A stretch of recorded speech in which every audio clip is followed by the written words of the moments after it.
அப்படியே ரிலாக்ஸா உட்காந்துக்கலாம். இப்ப நம்ம சிந்தனை உரைக்கு செல்ல இருக்கிறோம்.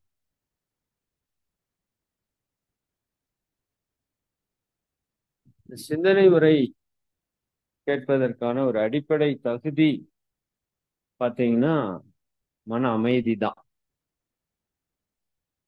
இப்பவே நம்மள ஒரு சிலர் ஏதாவது சில செயல்களை செய்துட்டு இந்த சிந்தனை உரை கேட்டுட்டு இருக்கலாம்.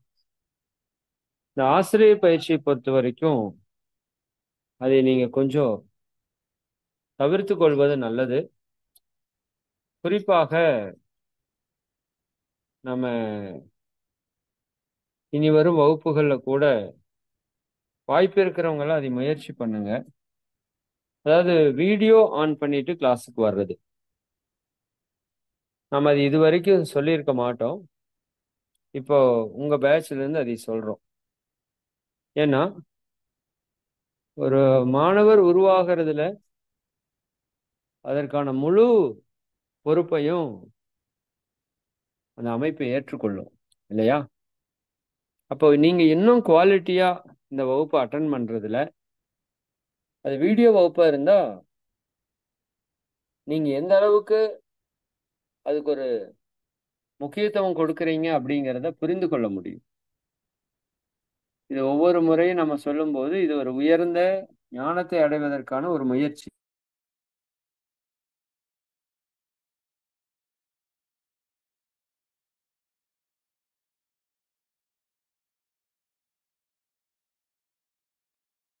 இந்த முயற்சியில கொடுக்கிறவங்க எவ்வளவு சிறப்பா கொடுக்க முடியுமோ அந்த அளவுக்கு கொடுக்கணும். பெறுபவர்கள் எவ்வளவு உணர்வாக பெற முடியுமோ அந்த அளவுக்கு நம்ம பெற்றுக்கொள்ளணும். அப்போ கொடுக்கிறவங்களும் பெறுபவர்களும் சரிங்களா, அந்த முழு உணர்வோட அது நிகழும் போதுதான் அது முழுமை அடையும். அப்போ நம்ம மற்ற செயல்கள் எல்லாம் செய்து கொண்டே ஒரு சிந்தனை உரையை கேட்கிற ஒரு சூழலை இந்த வகுப்பை பொறுத்த வரைக்கும் மாற்றிக்குவாங்க. ஈவினிங் சிந்தனை உரை இது எல்லாமே கேட்கிறோம். ஓகே, எல்லா வகுப்புக்கும் நான் அப்படி சொல்ல வரல. பட் இது ஒரு தியானம் பண்ணீங்கன்னா நீங்க எப்படி இருப்பீங்களோ அப்படி இந்த சிந்தனை உரையை பொறுத்த வரைக்கும் நீங்க இருக்கணும்னு நினைக்கிறோம். சரிங்களா? ஒரு இது ஆக்சுவலா நம்ம வேதாத்திரி மகரிஷி அவங்களோட மையத்துக்கு சென்றோ அல்லது அவர் இருக்கிற ஆழியாருக்கு சென்றோ நம்ம பெறக்கூடிய ஒரு பயிற்சின்னு வச்சுக்கோங்களேன். அப்ப அந்த இடத்துக்கு போய் நீங்க இந்த பயிற்சியை பெற்றா எப்படி இருப்பீங்களோ அப்படி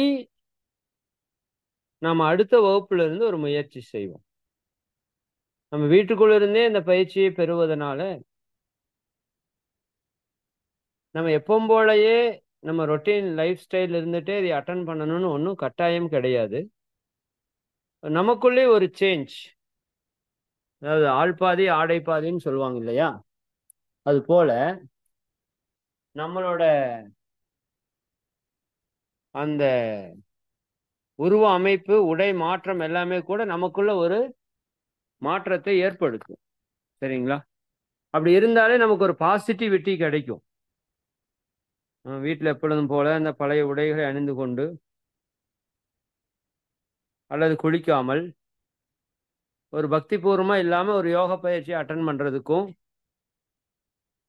காலையில் எழுந்து அந்த அற்புதமான தூய நீரிலே குளித்து உடல் தூய்மை செய்து ஒரு நல்ல ஆடைகளை உடுத்தி ஒரு தெய்வீக தன்மையோடு இதை அட்டன் பண்றதுக்கும் நிறைய நிறைய வித்தியாசங்கள் இருக்கு. எல்லாமே மனசுல தாங்க இருக்கு. அதனால இந்த பயிற்சியை பொறுத்த வரைக்கும் நாம ஒரு இறைவனை உணர்வதற்கான ஒரு ப்ராசஸ்ல இருக்கிறோம் அப்படிங்கிறத நிறைய மனசுல அடிக்கடி சொல்லிட்டே வரணும். இந்த ஒவ்வொரு பயிற்சியுமே இறைவனை உணர்வதற்கான ஒரு பயிற்சி. அப்ப அந்த இறைநிலை உணர்வை பெறணும்னா அதற்கான அளவு நாம் எப்படி இருக்கணும்னா அந்த டெடிகேட்டடா இருந்து பழகணும். சரிங்களா? இந்த டிசைபிள் அப்படின்னு சொல்லுவாங்க இல்லையா, சீடர்களுக்கு ஆங்கிலத்தில் என்னன்னா டிசைபிள் என்று சொல்லுவாங்க. டிசைபிள் அப்படின்னுடைய பேஸ் டிசிப்ளின்.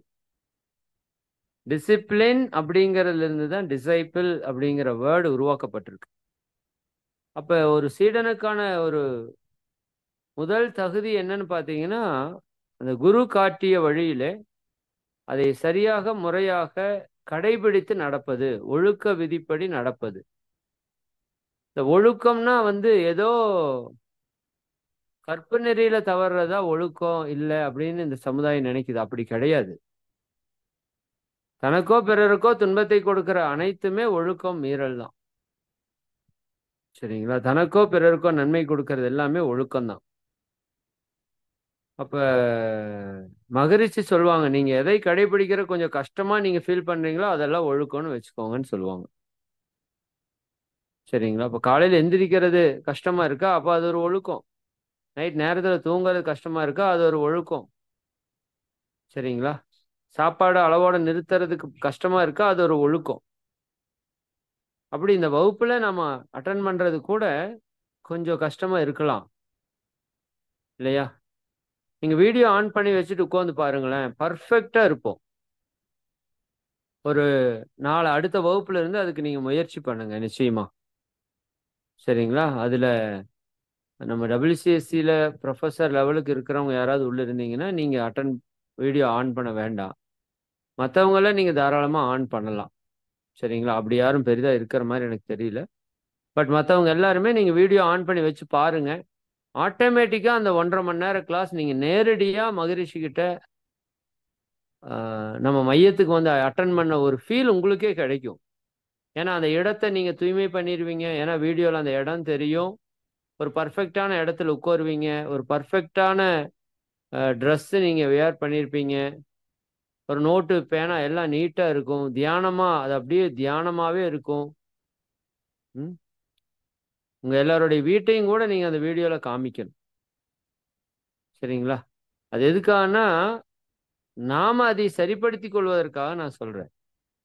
எல்லாரும் அப்படி காட்ட முடியாது. யாராவது உறமுறை வந்துட்டாங்கன்னா, நெறைய பேர் வீட்ல போய் வெளி ரூம விட்டுட்டு உள் ரூம் எல்லாம் சாத்திட்டு வந்துருவாங்க. ஏன்னா உள்ள போனா எப்படி இருக்குன்னு அவங்களுக்கு தான் தெரியும். இதெல்லாம் ஆன்மீகத்திற்கு டிஸ்டர்ப் பண்ற ஒரு பெரிய விஷயம் இதெல்லாம். உங்க வீட்ல ஒண்ணு ப்ராப்பரா இல்லைன்னா, உங்க மனம் ப்ராப்பரா இருக்காது. ஏன்னா நீங்க அதை பார்த்துட்டே இருக்கிறீங்க. சரி, இத பத்தியெல்லாம் நெறைய பின்னாடி பேசுவோம். இன்னைக்கு நான் வேற ஒரு டாபிக் உங்களுக்கு பேசுறதுக்காக வந்தேன். நீங்க அடுத்த வகுப்புல இருந்து எல்லாருமே வீடியோல வரக்கு முயற்சி பண்ணுங்க. இது கட்டாயம் அல்ல. உங்களுக்கு கொடுக்கிற ஒரு நல்ல விஷயம். நீங்க செய்து பார்த்துட்டு கூட ரிசல்ட் சொல்லுங்க. இது நல்லா இருக்குதா? இல்ல நல்லா இல்லைன்னா விட்டுருங்க. நான் சொல்றேனேன்னு எதையும் செய்ய வேண்டாம். நீங்க செய்து பாருங்க. அந்த டெடிகேஷன் ஆட்டோமேட்டிக்கா உங்களுக்கு வர்றதுக்கு ஆரம்பிக்கும். இப்ப என்னால பேசுறப்ப என்னால மற்ற வேலைகளை செய்துட்டு பேச முடியாது.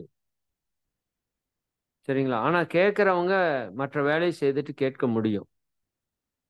அதனால அந்த இடத்துல கொஞ்சம் நம்ம சேஞ்சஸ் இம்ப்ரூவ் கொண்டு வருவோம். அந்த கிளாஸோட குவாலிட்டியை இன்க்ரீஸ் பண்றோம். கேட்கறவங்களுடைய சூழலை மாற்றி அமைக்கிறோம். சரிங்களா? சரி, ரைட். அதனால நிச்சயமா இது நல்லா வரும். சிறப்பா பண்ணுங்க. இன்னைக்கு நம்ம என்ன பண்ண போறோம்னா, தியானத்தினுடைய நுட்பங்களை உங்களுக்கு பகிர்ந்துக்க போறோம். இப்ப ஆசிரியர் பயிற்சி பற்றி எல்லாமே சொல்லிட்டோம். இன்னும் ஒரு ஆசிரியர் எப்படி இருக்க வேண்டும் என்பதை பற்றி இந்த வகுப்புல நாம ஒவ்வொரு வாரமும் ஒவ்வொரு வகுப்பாக உங்களுக்கு சொல்லிட்டே வரப்போறோம். சரிங்களா? இன்றைக்கு தியானத்தினுடைய நுட்பங்கள் சிலவற்றை சொல்லிட்டு நீங்க என்ன பண்ண போறீங்க இந்த ஒரு வருஷத்துக்கு அப்படின்னு நம்ம சொல்ல போறோம். சரிங்களா? இந்த இரண்டுமே இன்னைக்கு வகுப்புல இருக்கும். சரி, முதல் விஷயம் தியானம். தியானம் நீங்களும் ஒரு வருஷமா குறைஞ்சது இந்த வகுப்பு கலந்துகிட்டதுல இருந்து செஞ்சுட்டு இருக்கீங்க. நிறைய தியானங்களை கத்துருக்கிறீங்க. இந்த தியானத்துல என்னதான் நிகழ்கிறது அப்படின்னு நீங்க ஒரு கேள்வியை கேட்டா, நம்ம இறை வணக்கத்திலிருந்து உலக நல வாழ்த்து வரைக்கும் ஒரு சிந்தனையை செலுத்தணும். நீங்க ஆல்ரெடி ஓராண்டு காலம் இதை கத்துக்கிட்டு வந்திருக்கிறதுனால நான் சொல்றதை உங்களால் எளிமையா புரிஞ்சுக்க முடியும். புதிய நபர்களா இருந்தா நீண்ட நேரம் தேவை. உங்களுக்கு நீண்ட நேரம் தேவையில்லை. இப்ப தியானத்துல நாம அமர்றோம். அமர்றதுக்கு ஒரு இருப்பு நிலையை நீங்க தேர்ந்தெடுத்துக்கிறீங்க. தியானத்துல அமர்றதுக்கு இருப்பு நிலையை ஒரு நிலையை தேர்ந்தெடுத்துக்கோங்க. அது சுகராசனமோ, பத்மாசனமோ, சித்தாசனமோ, வஜ்ராசனமோ, அல்லது சேராசனமோ என்ன வேணா வச்சுக்கோங்க. சேராசனம் முடிஞ்ச வரைக்கும் போடாதீங்க. முடியலைன்னா போட்டா தப்பில்லை. சரிங்களா? அது கொஞ்சம் கொஞ்சமா உடற்பயிற்சி பண்ண பண்ண சேராசனம் சுகாசனமா மாறி அடுத்தடுத்த நிலைக்கு அதை டிராவல் பண்ணும். குறைஞ்சது சுகாசனம் இருக்கணும். ஒரு மணி நேரம் உங்க உடல் அசையாம இருக்கிற அளவுக்கு நம்ம உடலுக்கு பயிற்சி கொடுத்து தயார்படுத்தி வைக்கணும். எதற்காக முன்னோர்கள் தியானத்திற்கு முன்னாடி ஆசனம், பிராணாயாமம், இயம நியமம் எல்லாம் கடைபிடிக்க சொன்னாங்கன்னா, இந்த உடல் பக்குவ நிலைக்கு வந்தாதான் உடலுக்குள்ள இருக்கிற மனதை நீங்க பக்குவப்படுத்த முடியும். மனசை பக்குவப்படுத்தணும்னா அதுக்கு உடலினுடைய சப்போர்ட் வேணும். ரெண்டு ஒன்றோடு ஒன்று சார்ந்தது. உடல் கெட்டு போச்சுன்னா மனமும் கெட்டு போயிடும். அப்ப உடல் நல்லா இருக்கிற உடல்ல தான் அந்த மனதை நீங்களால சரிப்படுத்த முடியும். புரியுதுங்களா? இப்ப ஏணி இருக்கு, மேல ஏறி ஒரு பொருளை சரி பண்றீங்க அப்படின்னா, அந்த ஏணி எப்படி இருக்கணும்னா ஸ்ட்ராங்கா ஆடாம இருக்கணும். மேல ஃபேனா ஏதோ ஒரு லைட்டா ஆடிட்டு இருக்குன்னு வச்சுக்கோங்க. அப்ப அந்த ஏணி ஆடாம இருந்து மேல ஏறினீங்கன்னா தான் அந்த லைட் ஆடுற லைட்டையோ ஆடுற ஃபேனையோ சரி பண்ண முடியும். ஏணியே ஆடிட்டு இருந்ததுன்னு வச்சுக்கோங்க, நீங்க அதை கண்டிப்பா சரி பண்ண முடியாது. அது போல இந்த உடல் ஆரோக்கியமாக இல்லாமல் நீங்க தியானத்திற்குள்ள ஆழமாக பயணிக்க முடியாது. அப்போ ஒரு பொசிஷன், ஏதாவது ஒரு பொசிஷனை நீங்க தேர்ந்தெடுத்துங்க. சுகாசனமா சுகாசனம். ஓகேவா? கைகள் கோர்த்த நிலையில கோர்த்த நிலையில. ஓகேங்களா? அப்போ கீழே ஒரு மேட் போட்டுக்கணும் கண்டிப்பா. எதுக்காக மேட் போடணும்? நம்மளுடைய ஜீவகாந்த ஆற்றல் பூமியினுடைய காந்தத்தோடு தொடர்பு இல்லாமல் பார்த்துக்கணும். ஏன்னா அது ஈர்த்து கொண்டே இருக்கும். அது பூமியோட இயல்பு. தவறு கிடையாது. அது அதனுடைய இயல்பு. தியானம் செய்யும் போது நம்ம ஆற்றல் விரயம் இல்லாமல் இருப்பதற்காக தியானமோ யோகா எதை செய்தாலும் நீங்க பூமிக்கு மேல ஒரு விரிப்பு, மின் கடத்தா பொருள் விரிப்பு, அது பாயாகவோ துணியாகவோ ஏதாவது ஒன்று இருக்கலாம், அதை போட்டு அதன் மேல் அமர்ந்து கொள்ளுங்க. தியானத்திலே கண்களை மூடிய நிலையில் இருக்கிறோம். ஏன் கண்களை மூடணும்னா கண்களுக்கு மனதுக்கு தொடர்பு இருக்கு இல்லையா? கண்ணை திறந்து பாருங்க. கண் ஒரு மேட்டை பார்க்குது, ஒரு வீட்டை பார்க்குதுன்னா மனசு அதை சார்ந்த எண்ணங்கள்ல ஓடிடும். அப்போ ஏன் கண்களை மூடி தியானம் பண்ணணும்னா மனம் வெளியே செல்லக்கூடாது. அதனாலதான் கண்ணை மூடி தியானம் பண்றோம். அப்ப கம்பல்சரி அரை மணி நேரம், 20 நிமிஷம், 1 மணி நேரத்துக்கு கண்ணை திறக்க கூடாதுன்னா திறக்க கூடாது. கண்ணை மூடி இருக்கணும், அவ்வளவுதான். கண்ணை மூடி இருப்பதே ஒரு பெருந்தியானம் தான். சரி, இப்படி கண்ணை மூடின உடனே என்ன நடக்கும்னா நம்ம மனதில் எண்ணங்கள் எழுச்சி பெறுவதற்கு ஆரம்பிச்சிடும். இயற்கை ஆக்சுவலா எண்ணங்கள் எப்பவுமே எழுச்சி பெற்று கொண்டேதான் இருக்குது. நீங்க ஒரு செயல் செய்யறப்ப அது தடையாகுது. அப்புறம் செயலை நிறுத்தினீங்கன்னா மறுபடியும் எழுச்சி பெறுது. அப்ப என்ன ஓட்டங்கள் நிகழ்ந்து கொண்டேதான் இருக்குது. இப்ப அந்த எண்ண ஓட்டங்களை தியானத்துக்கு தயார்படுத்தணும். இப்ப என்ன பண்ணிட்டோம்? ஒரு மேட் மேல உட்கார்ந்து இருக்கிறோம். ஒரு குறிப்பிட்ட இடத்துல உட்கார்ந்துக்கோங்க. தியானத்துல உயர்ந்த நிலைக்கு செல்லணும்னா ஒரு குறிப்பிட்ட இடத்திலே உட்காரணும். உங்க வீட்டுல ஒரு இடத்த செலக்ட் பண்ணிக்கோங்க. அது எந்த இடமா இருந்தாலும் பரவாயில்ல. ஒரு இடத்த செலக்ட் பண்ணிட்டு அங்க ஒரு மேட்டு, ஒரு நல்ல விரிப்பா கூட இருக்கலாம், ஒரு குஷன் மாதிரியான ஏற்பாடு கூட செய்து கொள்ளலாம். ஏன்னா நம்ம நீண்ட நேரம் இனிமேல் தியானிக்க போறோம். அதுக்கு ஒரு தலையணி, ஒரு காட்டன் துணி மாதிரி உட்கார்ற இடத்துல கொஞ்சம் ஹைட்டாகவும் கால் இருக்கிற இடத்துல கொஞ்சம் ஹைட் கம்மியாகவும் வச்சு நல்ல செட்டிங்கை நீங்க பண்ணிக்கலாம். ஏன்னா இறை உணர்வதற்கு ஒரு இடத்துல போய் அமர போறீங்க. அந்த இடத்த நீங்க எப்படி உயர்வா வைத்து கொள்ளணும்னு பாருங்க. அதுக்கு நான் அலங்காரம் எல்லாம் பண்ண சொல்லல. அது தூய்மையா பார்க்கறதுக்கு தெய்வீகமா பார்த்தாலே போய் உட்கார்ந்து எல்லாரும் தியானம் பண்ணணும் அப்படிங்கிற மாதிரி இருக்கணும் அந்த இடம். அதுக்குன்னு ரொம்ப இடமும் தேவையில்லை. நீங்க உட்கார்ற அளவுக்கு அந்த 2க்கு 2 அந்த அளவுக்கு இருந்தா போதும். இல்லாட்டி ஒரு சின்ன துண்டை போட்டு நம்ம உட்காந்துக்கலாம். பட் ஒரே இடமாக இருக்கிறது சிறப்பு. ஏன்னா ஒரே இடத்துல உட்காந்து நீங்க தியானம் பண்ண பண்ண இந்த பிரபஞ்ச சக்தி அந்த இடத்துல குவிஞ்சு பழகிக்கும். அப்ப அது உங்களுக்கு தொடர்ந்து அந்த ஆற்றல் உங்க இல்லத்துக்குள்ள பரவறதுக்கு ஒரு பெரும் வாய்ப்பாக இருக்கும். சரிங்களா? அதே போல ஒரே திசையை நோக்கியும் பண்ணலாம். ஒரே மாதிரி உட்கார்றங்க, அதுதான் கான்செப்ட். அப்படி வச்சுக்கோங்க. ரைட். ரெண்டாவது, இப்ப தியானத்துல ஃபர்ஸ்ட் எடுத்த உடனேயும் நம்ம இந்த வையகத்தை வாழ்த்துறோம். நம்மளோட முறைப்படி எல்லா பக்கம் இறைவனுக்கும் குருவனுக்கும் தொடங்கி தான் தவம் தொடங்கும். நாம உலக நல வாழ்த்திலிருந்து இதை தொடங்குறோம். அப்ப உலக நல வாழ்த்து அப்படின்னு சொல்லும்போது மனம் நாம வாழ்ற இந்த பூமியை பூவுலகம் முழுசா நினைச்சு அங்க இருக்கிற எல்லா உயிர்களையும் நினைத்து வாழ்க வையகம், வாழ்க வையகம், வாழ்க வளமுடன் என வாழ்த்துகிறோம். இப்ப வாழ்த்தும் மைனம் உங்களுக்கு தெரியும். மகரிஷி அவர்கள் கொடுத்த மிகப்பெரிய ஒரு கொடை வாழ்த்து மந்திரம்.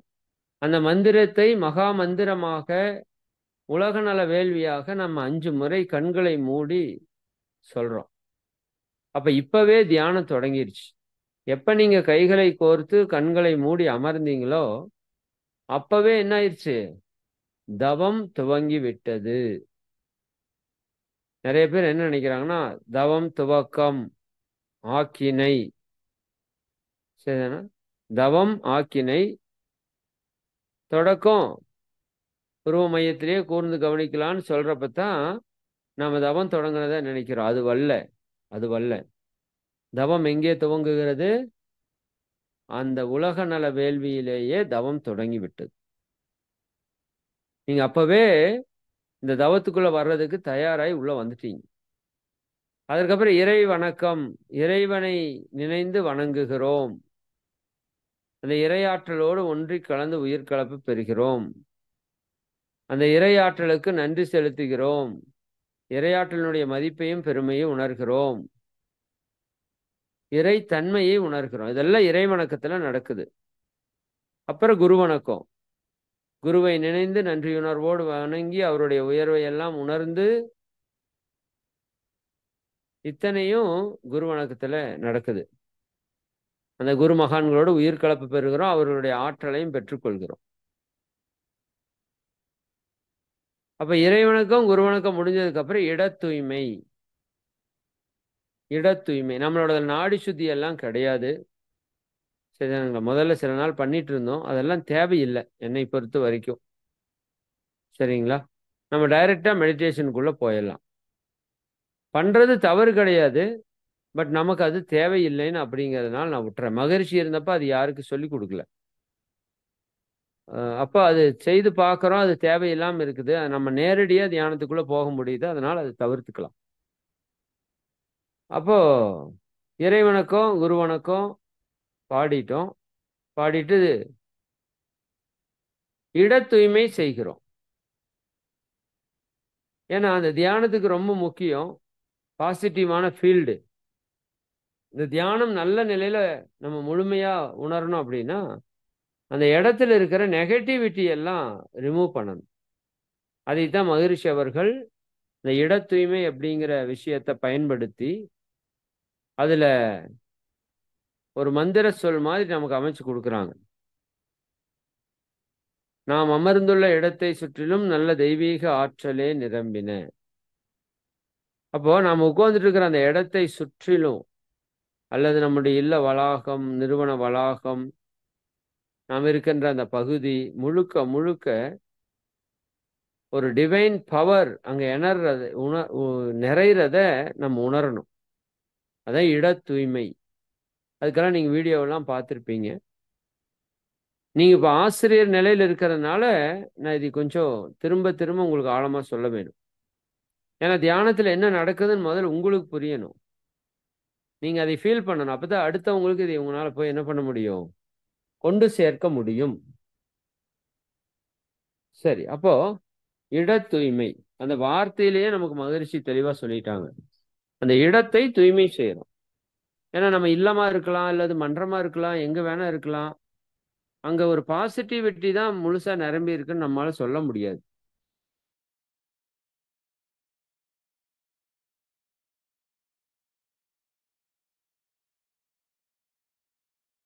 அப்ப அங்க எதிர்மறையான சக்திகள் நிறைய நம்ம இல்லங்கள்ல இருக்கும். எந்த இடத்துலயும் இருக்கும். ஏன்னா எல்லா மனிதர்களும் வந்து போற இடம். அதனாலதான் இந்த திருஷ்டி பொம்மை எல்லாம் வீட்டுல வச்சிருப்பாங்க. அதுல எல்லாம் சயின்ஸ் இருக்கு.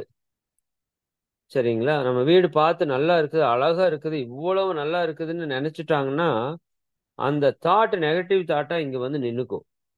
எதிர்மறை சக்தியா உங்க வீட்டுக்குள்ள வந்துரும். இன்னும் எத்தனையோ பேர் எங்கெங்கோ இருந்து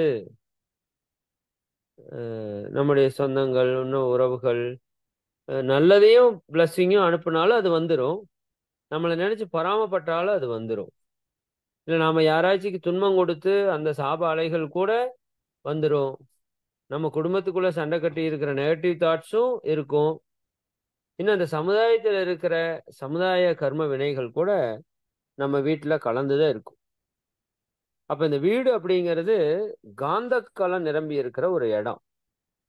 பிரபஞ்சம் முழுக்க காந்தக்களம் இருக்குங்க. நல்லா புரிஞ்சுக்கோங்க. பிரபஞ்சம் முழுக்க ஒரு கடலுக்குள் இருக்கிற பொருட்கள் போல தான் இந்த பிரபஞ்ச காந்தத்துக்குள்ள நம்ம எல்லாரும் கடக்கிறோம். நமக்கு உள்ளயும் வெளியும் தண்ணி நிரம்பி இருக்குது. என்ன தண்ணி? காந்த நீர். காந்தமே நமக்கு உள்ளாகவும், நம்ம உடம்புக்குள்ளாகவும், நம்ம வீட்டுக்குள்ளாகவும், வீட்டுக்கு வெளியெல்லாம் நிரம்பி இருக்கு.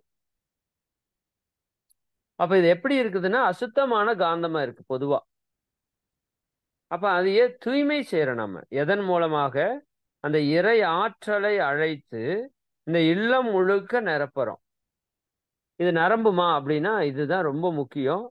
உங்கள் மனதால நீங்க எதை உணர்ந்தீர்கள் என்றாலும், உணர்வுபூர்வமாக செய்தீர்கள் என்றாலும், அது நடக்கிறதுக்கு ஆரம்பித்து விடும். ஏன்னா நம்ம மனம் என்பது ஒரு காந்தம். அது எங்கும் செல்ல வல்லது, எல்லாம் வல்லது. அப்ப அந்த மனதினுடைய ஆற்றலை கொண்டு நம்ம என்ன பண்றோம்? அந்த இறை ஆற்றலை நம்ம இல்லம் முழுவதும் நிரப்புறோம். அப்போ ஒரு மேலிருந்து ஒரு அருவி போல அந்த பிரபஞ்ச இறை சக்தி உங்க வீடு முழுக்க நிரம்பி என்ன பண்ணுது? ஒரு பாட்டில்ல தண்ணீர் ஊத்துனீங்கன்னா உள்ள இருக்கிற காற்றெல்லாம் வெளியே போயிடும் இல்லையா? எம்டி பாட்டில் வச்சுக்கோங்க. அதுக்குள்ள என்ன நிரம்பி இருக்கு? காற்று நிரம்பி இருக்கு. இப்ப நீங்க தண்ணி ஊத்த ஊத்த காற்று என்ன ஆகும்? ஒரு துளி கூட இல்லாம எல்லாமே வெளியே போயிடும். பார்த்திருக்கீங்களா? அது போல அந்த பிரபஞ்ச சக்தி நம்ம குடும்பத்துக்குள்ள, இல்லத்துக்குள்ள இறங்க இறங்க இறங்க இறங்க இறங்க நம்ம வீட்டுல இருக்கிற நெகட்டிவ் எனர்ஜி, எதிர்மறை ஆற்றல்கள், சக்திகள் எல்லாமே என்ன ஆயிரும்? வெளியே போயிடும். இந்த சாம்பிராணி புகையெல்லாம் போடுவாங்க. அது எதுக்காக? அங்க இருக்கிற நெகட்டிவிட்டி எல்லாம் போய் பாசிட்டிவிட்டி வரணுங்கிறதுக்காக.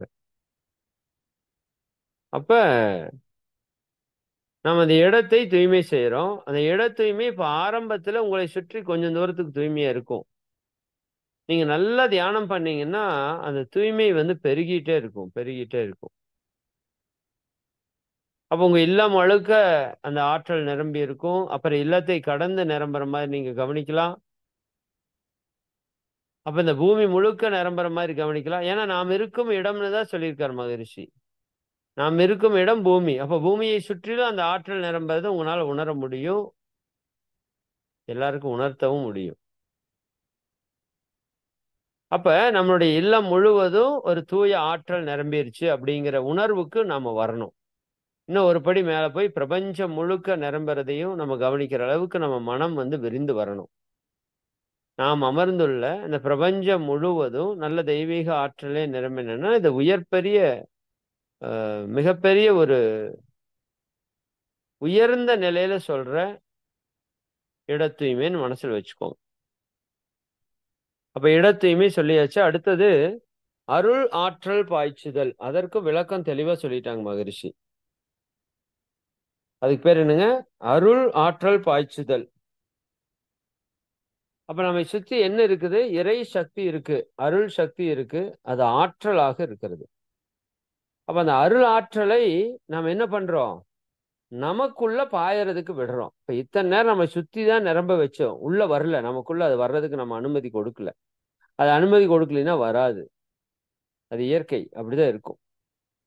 அப்ப அருளாற்றல் பாய்ச்சுதல்ல அருட்பேராற்றல் உடலிலே உயிரிலே அலை அலை அலை அலை அலை அலையாக. இந்த அலை அலை 2ல இருந்து 4, 6, 8 வரைக்கும் நீங்க சொல்லிக்கலாம். அது உணர்வு பூர்வமா வரணும், அவ்வளவுதான்.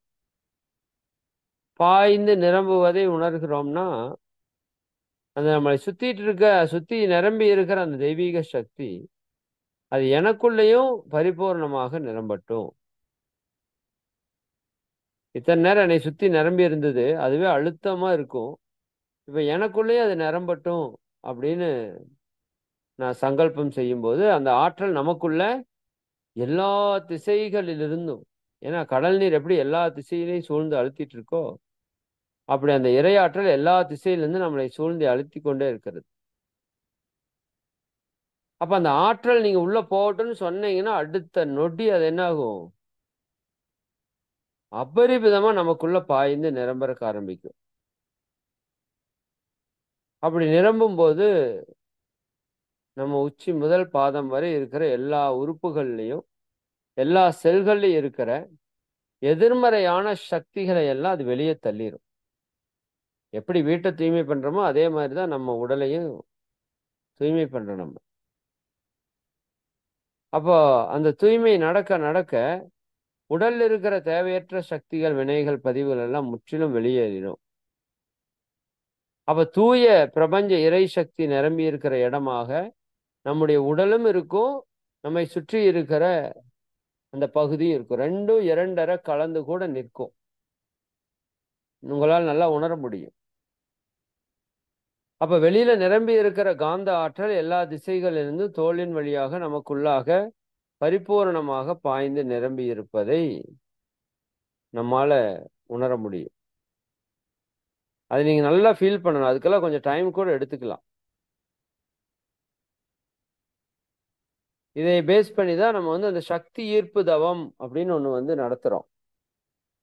நீங்க அந்த மாதிரி கூட பண்ணலாம். ஆரம்ப காலத்துல அந்த ஆற்றலை நீங்க ஆழமா பெறுவதற்கு அப்படியே மேல இருந்து அருவி போல நம்ம உச்சியில பாய்ந்து உச்சியிலிருந்து ஒவ்வொரு பகுதியா நினைச்சு நினைச்சு நினைச்சு நினைச்சு பாதை வரைக்கும் கொண்டு போனீங்கன்னா அதுவும் அருளாற்றல் பாய்ச்சதுலே தான். பட் அது ஒரு தனி மெடிடேஷனை நம்ம ஃபீல் பண்ணி வைக்கிறோம். அப்ப நமக்குள்ள முழுமையா அந்த எனர்ஜி இறங்கிருச்சு. அதற்கு அடுத்தது அருள் காப்பு. இந்த இறை ஆற்றலை காப்பாக போட்டுக்கொள்றோம். இதுக்கு நிறைய எக்ஸ்பிளனேஷன் தேவையில்லை. அப்ப அந்த இறை சக்தி நம்மளை சுற்றி அப்படியே பாதுகாப்பாக இருக்கிறத நாம உணர்றோம். சரிங்களா?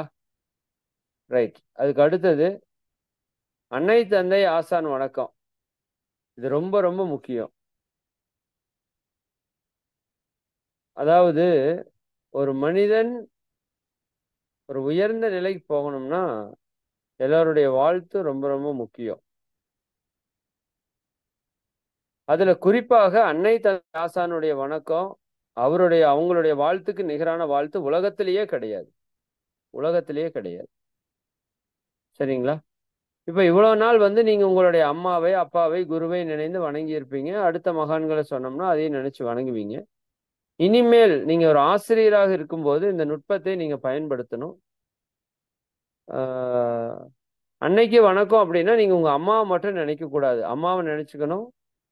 அப்படியே அவங்களோட அம்மா அப்பா 2 பேரும் நினைக்கணும். அப்படியே நீங்க கொஞ்சம் இமேஜின் பண்ணீங்கன்னா அவங்க அம்மா அப்பா அப்படின்னு சொல்லி பல ஜென்ம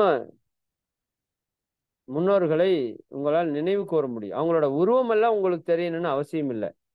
ஒரு முன்னோரோ 2 முன்னோரோ உருவம் தெரிஞ்சிருக்கும். அதுக்கப்புறம் நிறைய பேர் உருவம் தெரியாது உங்களுக்கு. அப்படி அவங்க உருவம் தெரியணுங்கிறதெல்லாம் ஒன்றும் கட்டாயம் இல்லை. தெரிஞ்ச வரைக்கும் உருவத்துல நீங்க கவனித்து கொண்டு தெரியாதவங்கள ஒரு ஆத்ம சக்தியா நினைச்சு வணங்கிக்கோங்க. இது உங்கள் ஆசிரியர்களுக்காக மட்டுமே நான் சொல்ற விஷயம். இது போய் பப்ளிக்ல எல்லாருக்கும் இப்படி பண்ணுங்கன்னு எல்லாம் சொல்லாதீங்க. அம்மாவை வணங்கினாலே அம்மாவுக்கு முன்னாடி இருக்கிற அத்தனை முன்னோர்களையும் வணங்குறதுக்கு சமந்தான். இருந்த போதும் நம்ம அவங்க எல்லாருக்கும் ஒரு நன்றி கூறுகிற விதமாக அவங்ககிட்ட ஆசிகளை பெறுகிறோம்.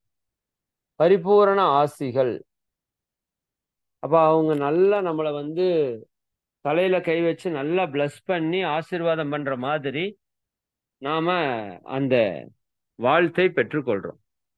அம்மாலிருந்து பிரபஞ்ச அன்னை வரைக்கும் இப்படி சொன்னா உங்களுக்கு புரியும். ஏன்னா எல்லாம் வல்ல இறையாற்றலே பெண் சக்தியாக, சக்தி வடிவமாக பிரபஞ்சமாக மாறுது. அப்ப அதிலிருந்து அத்தனை விஷயங்களும் தோன்றி வெளியே வருது. அதனுடைய நிறைவு மனிதன். அப்ப நம்மளுடைய அன்னை என்று சொன்னால் அது பிரபஞ்ச அன்னை தான், சக்தி தான். நம்முடைய தந்தை என்று சொன்னால் அது ஆதி சுத்த வெளிதான், தெய்வம். அப்போ அந்த அன்னை தந்தையினுடைய வணக்கம் ரொம்ப ரொம்ப முக்கியம். அவங்க கிட்ட பரிபூர்ண ஆசி. அதே போல அப்பாவை நினைக்கிறப்ப ஒரே செகண்ட் தான், மணிக்கணக்கில் நினைக்க வேண்டாம். தந்தைக்கு வணக்கம்னா அப்பா, அப்பாவுடைய அம்மா அப்பா, அவங்களோட அம்மா அப்பா, அவங்களோட அம்மா அப்பா, அப்படியே அனைத்து சந்ததிகளையும் நினைந்து நன்றியுணர்வோட வணங்கிக்கிறோம். அவரும் அதே மாதிரி நமக்கு பிளஸ்ஸிங் பண்றாரு. குரு மகானுக்கு வணக்கம். மகரிஷி அவங்கள நீங்க போட்டோலயோ அல்லது நேர்லயோ பார்த்துருக்கலாம். அந்த பார்த்த உருவத்தை முழுசா மனசுல நினைச்சு அவங்ககிட்ட பிளஸ்ஸிங் வாங்கிக்கணும். மகரிஷியை நினைக்கும் போதே, மகரிஷி எல்லா மகான்களுடைய தொகுப்பு. அப்ப அவர் நீங்க நினைக்கிறப்பவே எல்லா மகான்களும் உங்களை ஆசீர்வாதம் பண்ற மாதிரி நீங்க நினைத்து கொள்ளணும். சரிங்களா? அதற்கு அடுத்தது அன்னை தந்தை ஆசான் வணக்கம் பண்ணியாச்சு. இப்ப தியானத்துக்குள்ள வர்றோம். தியானத்துல என்ன நடக்குது? டைம் 47. சரி, ஒரு சின்ன நுட்பத்தை சொல்றேன். அடுத்தடுத்த வகுப்புல தியானத்துல ஒவ்வொரு தியானத்திலையும் என்ன நடக்குது அப்படிங்கிறத நம்ம தெரிந்து கொள்ளணும். அது ரொம்ப முக்கியம். ஏன்னா தியானத்திற்குள்ள நிறைய குழப்பங்கள் வரும். சில தத்துவங்களும் குழப்பம் வரும். பாவப்பதிவுகளும் வினைப்பதிவை பற்றி பேசுறப்ப நிறைய குழப்பங்கள் வரும். ஒவ்வொருத்தவங்க ஒவ்வொரு மாதிரி சொல்லுவாங்க. அதே மாதிரி தியானத்தை பத்தி சொல்றப்பவும், தியானத்தை செய்யும் போதும் ஒவ்வொருத்தவங்க ஒவ்வொரு மாதிரியான விஷயங்களை குழப்புவாங்க. ஏன்னா அவங்களுக்கான புரிதல்லையே அது சரி என்று அவங்க அதை சொல்லிட்டு வருவாங்க. இப்ப நாம தெளிவா இருந்தா மட்டும்தான் அதை கரெக்டா கொண்டு போக முடியும். சரி, அப்ப தவத்துல என்ன நடக்குது அப்படின்னா, நம்ம மனம் அப்படிங்கிறதுக்கான ஒரு செயல்பாடு தான் தியானம். உடலுக்கு எப்படி உடற்பயிற்சியோ, மனதிற்கான ஒரு பயிற்சி தியானம், இல்லையா? இப்ப தியானத்தினுடைய நோக்கம் என்ன? மன அமைதி. இதுதான் தியானத்தினுடைய அல்டிமேட் எய்ம். இறுதி நோக்கம் மன அமைதி. மன அமைதியாச்சுன்னா மனம் இறைவனோடு இணைஞ்சிரும். அவ்வளவுதான். அப்போ அந்த தியானத்திற்கு நம்ம மனதை நாம தயார்படுத்துற இடம் தான் தியானம். பிரத்யாகாரா, தாரணா, தியானம், சமாதின்னு மனதிற்கு 4 நிலைகளை அஷ்டாங்க யோகம் கொடுக்குது. பிரத்யாகாரா என்றால் வெளியே சென்று கொண்டிருக்கிற மனதை திருப்பி உட்புறமாக, வெளியே செல்கின்ற மனதை திருப்புவது பிரத்யாகாரா. தாரணா என்றால் ஒன்றின் மேல் குவிப்பது. ஒன்றின் மேல் குவிப்பது. அதற்கடுத்து தியானம் என்பது உயிரின் மேல் குவிப்பது. தியானம் என்பது உயிரின் மேல் குவிப்பது. சமாதி என்பது இறைவனோடு இணைவது. 4 ஸ்டேஜ்.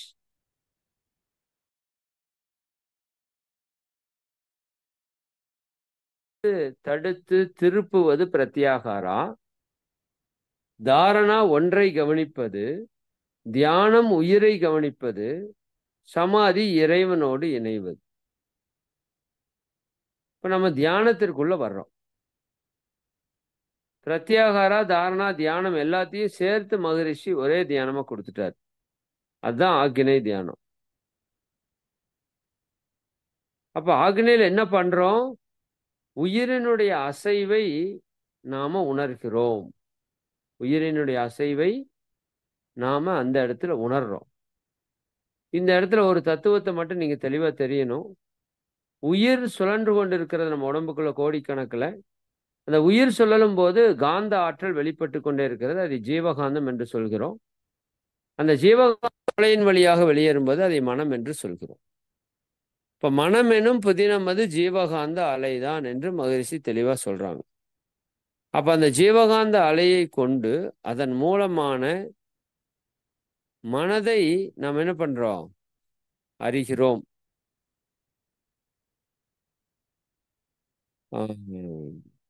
மனதை கொண்டு உயிர் மேல கவனிக்கிறோம். அந்த இடம் கொஞ்சம் மாற்றி சொல்லிட்டேன். உயிரிலிருந்து வெளியே வர்ற காந்தம் மனமாக இயங்கிட்டு, அந்த வெளியே வர்ற மனம் அங்கேயும் இங்கேயும் சென்று கொண்டிருக்கிறது. அப்ப அங்கேயும் இங்கேயும் சென்று கொண்டிருக்கிற அந்த மனதை தன் மூலமான உயிரை நோக்கி திருப்புகிறோம்.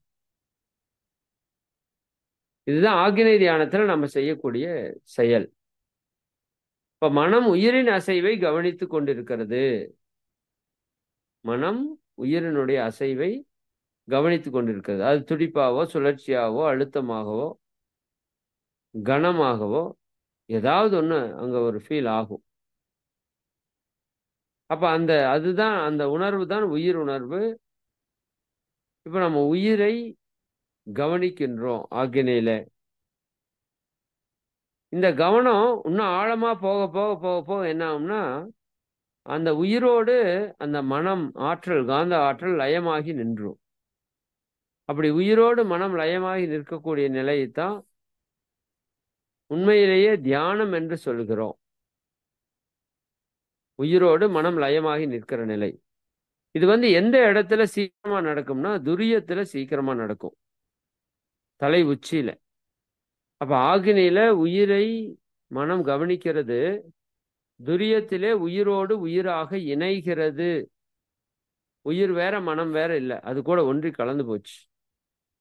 ஆகினியில கவனிச்சுட்டு இருந்துச்சு, துரியத்துல ஒன்றாகி விட்டது.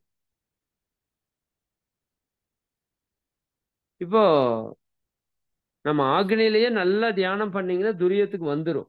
இயற்கை மகரிஷி சொல்லுவாங்க, இந்த தியானத்தை குரு வழியில் நின்று முறையோடு செய்துட்டு வந்தீங்கன்னா அந்த கருவுக்கு மேனோக்கு வேகம் தானாக வந்துடும். சரிங்களா? அப்ப ஆக்னியிலிருந்து துரியம், துரியாதீதம் அப்படிங்கிறது, துரியாதீத தவத்துக்கு தனி உங்களுக்கு விளக்கம் முழுசா கொடுக்குறோம். துரியத்திலே நீங்க ஆழ்ந்து ஆழ்ந்து ஆழ்ந்து ஆழ்ந்து ஒடுங்கி ஒடுங்கி ஒடுங்கி ஒடுங்கி ஒடுங்கி ஒடுங்கி உள்ள போனீங்கன்னா மையத்தில் இருக்குது சுத்தவெளி. ஒவ்வொரு அணுவினுடைய மையத்திலும் 2 அணுக்களுக்கு இடையிலேயும் இந்த பிரபஞ்சம் கடந்த பேராற்றலாகவும் இந்த மெய்ப்பொருள் தான் இருக்கிறது அப்படிங்கிறத புரிந்து கொண்டு நம்ம ஒடுங்கி ஒடுங்கி ஒடுங்கி ஒடுங்கி போனாலும் துரியாதீத நிலை இறையுணர்வை பெற முடியும். ஆகினிலேயே ஒடுங்கி ஒடுங்கியோ துரியத்திலே ஒடுங்கி ஒடுங்கியோ சென்றால் அது சாத்தியம். இப்ப மகிழ்ச்சி என்ன பண்றாங்க, நமக்கு விரிந்து செல்வது தான் நமக்கு ஈஸி. இவ்வளவு நாள் பழக்கத்தில் இருக்குது, ஒடுங்கி போறது கஷ்டம். அப்போ விரிந்து செல்லக்கூடிய துரியாதீத தவத்தை நமக்கு கொடுத்துட்டாங்க. அப்ப இதுல என்ன ஆகுது, மனம் விரிந்து விரிந்து விரிந்து விரிந்து விரிந்து விரிந்து சென்று தன்னுடைய மூலமான இறைவனோடு இணைகிறது. இந்த இறைவனோடு இணையக்கூடியதான் முக்தி, மோட்சம், ஞானம் என்று சொல்றோம். இது தியானத்துல நடக்கிற விஷயம். சரி, போதும். இந்த அளவுக்கு நாம் இன்னைக்கு நிறைவு செய்து கொள்வோம். ஏன்னா தியானம் ரொம்ப ரொம்ப முக்கியம். உங்களுக்கு அந்த லிஸ்ட்டை அட்டவணையாவே கொடுத்துட்றோம். உங்களுக்கு இனிமேல் அடுத்த வாரத்திலிருந்து நீங்க பாடல்களை எழுதுவது போல இருக்கும். சரிங்களா? பாடல் உங்களுக்காக நான் முன்னரே சொன்னது போல 8 வரி பாடல்கள் தான் முதல்ல கொடுத்துட்டு இருந்தோம். ஆனா உங்களுக்காக அதை கொஞ்சம் ஷார்ட் பண்ணி முதல்ல ஒரு 2 வாரங்களுக்கு ஒரு 2 வரி பாடல், அப்புறம் ஒரு 2 வாரங்களுக்கு ஒரு 4 வரி பாடல், அப்படி உங்களுக்கு 1 பை 1 கொண்டு வரலாம். ஒரு மாசம் பழகிட்டீங்கன்னா அப்புறம் 8 வரி பாடல் உங்களுக்கு எளிமையாக வந்துடும்.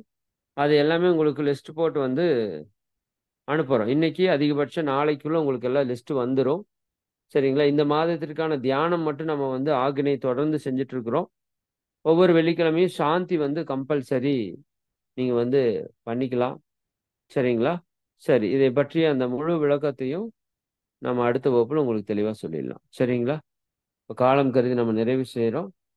அனைவரும் தியான நிலைக்கு வந்துருங்க. அனைவரும் அருட்பேர் ஆற்றல் கருணையினால் உடல் நலம், நீலாயுள், நிறை செல்வம், உயர் புகழ், மெய்ஞானம் ஓங்கி இறை உணர்வு, அறநெறி, கல்வி, தனம், தானியம், இளமை, வலிவு, துணிவு, நன்மக்கட்பேறு, அறிவில் உயர்ந்தோர் நட்பு, அன்புடைமை, அகத்தவம், அழகு, புகழ், மனித மதிப்புணர்ந்து ஒழுகும் பண்பு, பொறையுடைமை எனும் பேறு 16 பெற்று பெருவாழ்வு வாழ்க.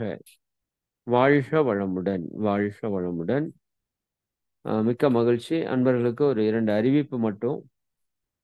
முதல் அறிவிப்பு, இனிமேல் எப்பவுமே வகுப்பு 12 மணிக்கு இறைவணக்க குருவணக்கம் தொடங்கும். அதற்கப்புறம் சிந்தனை உரை தான் முதலில் இருக்குங்கிறத மனதில் வைத்துக் கொள்ளுங்க. முன்னாடியே பேசிட்டாங்க அப்படின்னு சொல்லி இனிமேல் யாரும் நினைத்து கொள்ள வேண்டாம். அதில் நான் முடிஞ்ச வரைக்கும் ஒரு 2 நிமிஷம் 3 நிமிஷம் 5 நிமிஷம் வந்து ஒரு தியானம் மாதிரி கொடுத்து உங்கள் மைண்ட் ரிலாக்ஸ் ஆனதுக்கு அப்புறம் தான் வந்து சிந்தனை பேசும். அதனால் அதையும் நீங்கள் வாய்ப்பு இருக்கிறவங்க பயன்படுத்திக்கோங்க. சரிங்களா? அந்த தியானத்தில் நீங்கள் எல்லாரும் வரணுங்கிறதுக்கு தான் நான் சிந்தனை உரையவே மாற்றி வச்சிருக்கிறேன். நல்லா புரிந்து கொள்ளணும். தியானம் ரொம்ப ரொம்ப முக்கியம் ஆசிரியர்களுக்கு. சரிங்களா? அதனால சிந்தனை உரை கேட்கறதுக்கு வர்றதுல இருக்கிற ஆர்வம் தியானத்துல வர்றது இல்லைங்கிறது தெரிஞ்சுதான் அப்ப மாத்தி வச்சிருக்கிறோம். அதனால உள்ள வந்து கேட்டீங்கன்னா நீங்க அடுத்த தியானத்திலையும் ஆழமாக அந்த அரை மணி நேரம் 3/4 மணி நேரம் நீங்க வந்து முழுமையா உட்கார்ந்து அந்த வகுப்பை நீங்க நிறைவு செய்யணும். சரிங்களா? ரைட். அதனால டைம் மேனேஜ்மெண்ட் ரொம்ப ரொம்ப ரொம்ப ரொம்ப இம்பார்ட்டன்ட். ஓகே, அதை மட்டும் நீங்க கவனிச்சுக்கோங்க. மிக்க மகிழ்ச்சி. அனைவருக்கும் நன்றி. நாம நிறைவு செய்து கொள்ளலாம். ஒரு 2 நிமிட இடைவேளையில நம்ம தியானத்திற்கு அமர்ந்து கொள்ளுங்க. வாழ்க வளமுடன்.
கை கால்களை கொஞ்சம் தளர்வுபடுத்திட்டு தியான நிலையில அமர்ந்துக்கோங்க.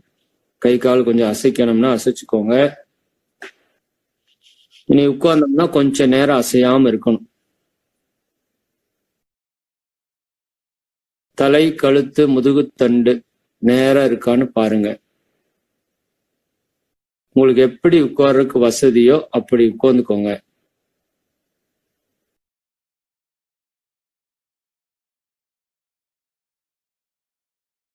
கொஞ்ச நேரம் நம்ம உடம்பையே கவனிங்க.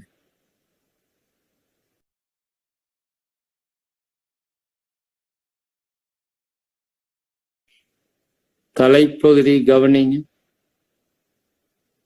கழுத்து பகுதி, தோள்பட்டை, கைகள்,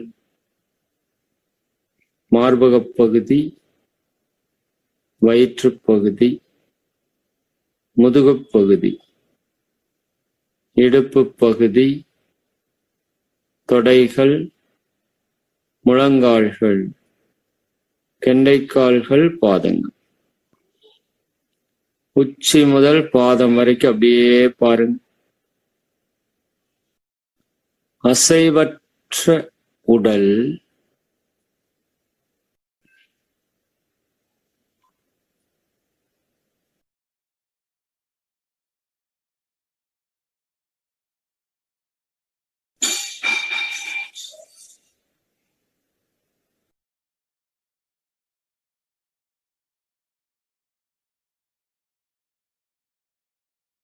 நம்மையே நாம் கவனித்துக் கொண்டிருக்கின்றோம்.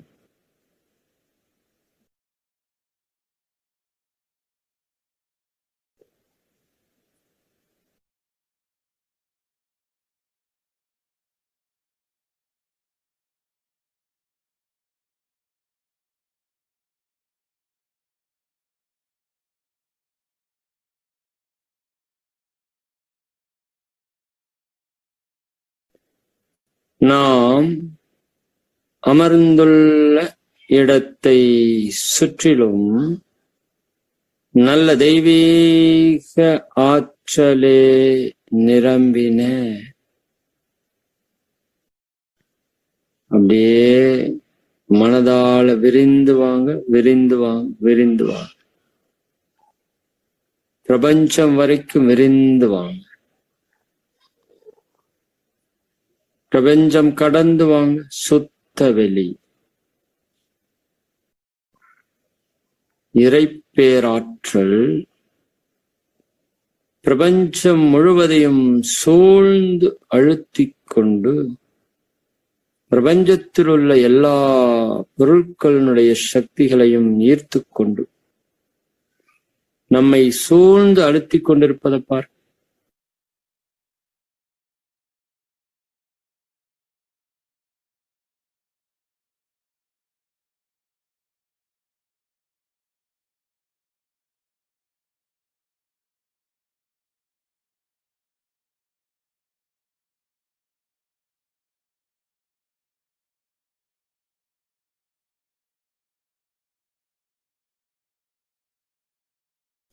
உணர்வுக்கு வரணும். சும்மா வார்த்தையா காதுகள்ல நின்னா பிரயோஜனம் இல்லை.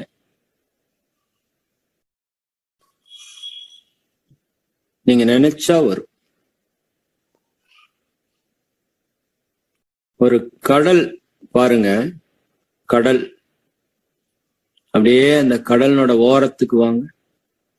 அலை அடிக்கிறத பாருங்க. அலை உங்க கால் அப்படியே அடிக்குது பாருங்க. உணருங்க. அலை வந்து அடிக்குது. அந்த மண்ணுக்குள்ள கால் அப்படியே உள்ள போறது பாருங்க, அரிச்சிட்டு. நல்ல ஆனந்த உணர்வு. அப்படியே கடலை பாருங்க. பிரம்மாண்டமான கடல். எல்லாம் வல்ல இறையே நீராக மாறி இருப்பதை பார். அப்படியே அந்த கடலுக்குள்ள போங்க. கடலுக்குள்ள போறோம். சும்மா போங்க. அப்படியே தண்ணி மேல வருது. கழுத்து வரைக்கும் தண்ணி இருக்கு. உள்ள போங்க. மூழ்கிட்டோம், ஒன்னும் ஆகாது. உள்ள போலாம். நமக்கு அந்த சக்தி இருக்கு பாவனையில. ஏன்னா நம்ம நீர்ல இருந்து தான் வந்திருக்கிறோம். அப்படியே போங்க. உள்ள போங்க, உள்ள போங்க, உள்ள போங்க. கடலினுடைய மையத்துக்கு போங்க. கடலினுடைய மையத்துல நாம் அமர்ந்திருக்கிற காட்சியை பாருங்க. கடலினுடைய மையத்திலே நாம் அமர்ந்திருக்கிறோம். நம்மை சுற்றி அப்படியே கவனிச்சு பாருங்க. இறை நீர் நம்மை சூழ்ந்து எல்லா திசைகளிலிருந்தும், எல்லா பக்கம், மேலும் கீழும், வலப்பக்கம், இடப்பக்கம், முன்னர் பின்னர், எல்லா பக்கத்திலிருந்தும் அந்த நீர் நம்மை சூழ்ந்து அழுத்திக் கொண்டிருப்பதை பார்.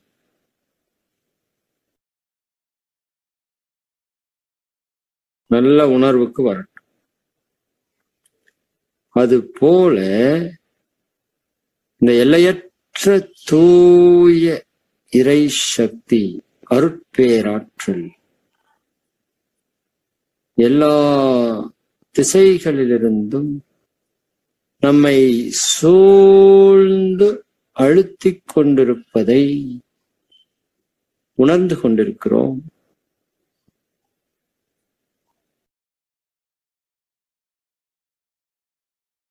நல்ல அழுத்தத்தை உணருங்க.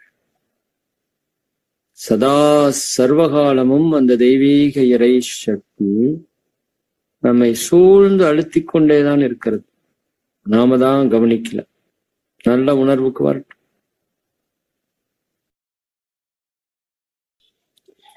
அருளாற்றல் பாய்ச்சுதல். அருட்பேராற்றல் உடலிலே உயிரிலே அலையா பாய்ந்து நிரம்புவதை உணர்கிறோம். நம்மை சூழ்ந்திருந்த தெய்வீக இறை சக்தி, தூய வான்காந்த பேராற்றல் ஒரு பிரவாகம் போல நம்முள் பாய்ந்து நிரம்பி ததும்பிக் கொண்டிருப்பதை உணர்ந்து கொண்டிருக்கிறோம்.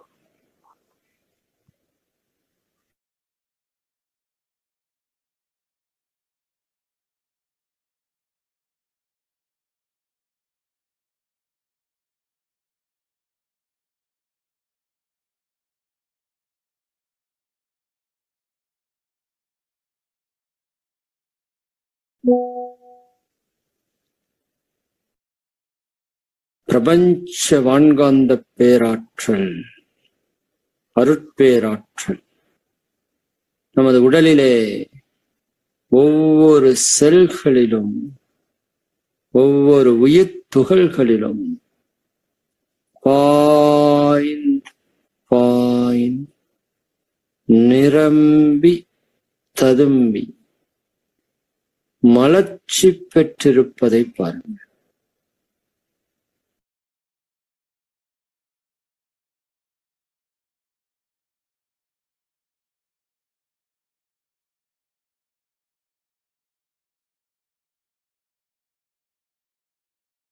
உடலையே பாருங்க.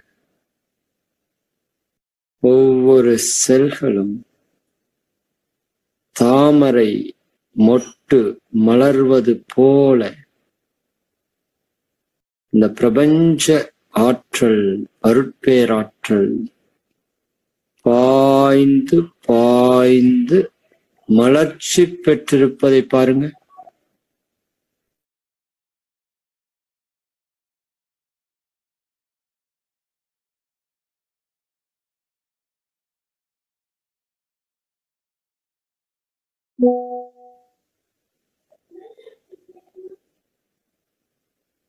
அந்த செல்கள் மலர்ச்சி பெறும்போது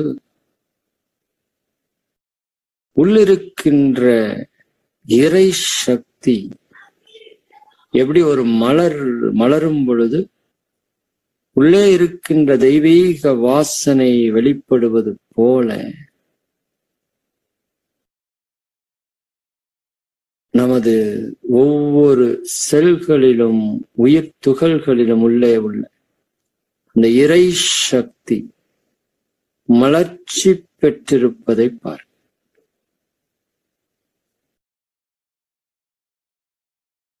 உடலில் உள்ள தேவையற்ற சக்திகள், வினைகள், பதிவுகள் அனைத்தும் சூட்சுமமாய் உடலிலிருந்து வெளியேறிக் கொண்டிருப்பதை பாருங்க. வெளியேற தேவையற்ற சக்திகள், வினைகள், பதிவுகள் அனைத்தும் உடலிலிருந்து நுண்ணிய அணுக்களாக மாறி வெளியேறிக் கொண்டிருப்பதை பார்.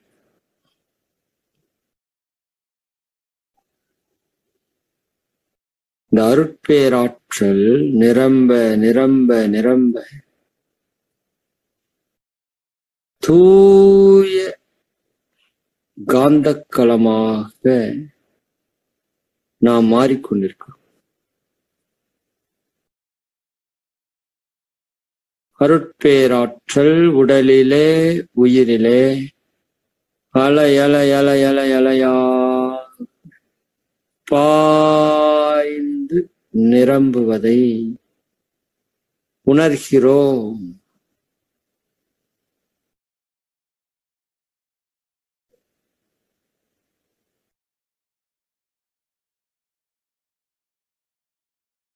அருட்காப்பு, அருட்பேராற்றல் இரவும் பகலும் எல்லா நேரங்களிலும் எல்லா இடங்களிலும் எல்லா தொழில்களிலும் உறுதுணையாகவும் பாதுகாப்பாகவும் வழி நடத்துவதாகவும் அமையுமாக.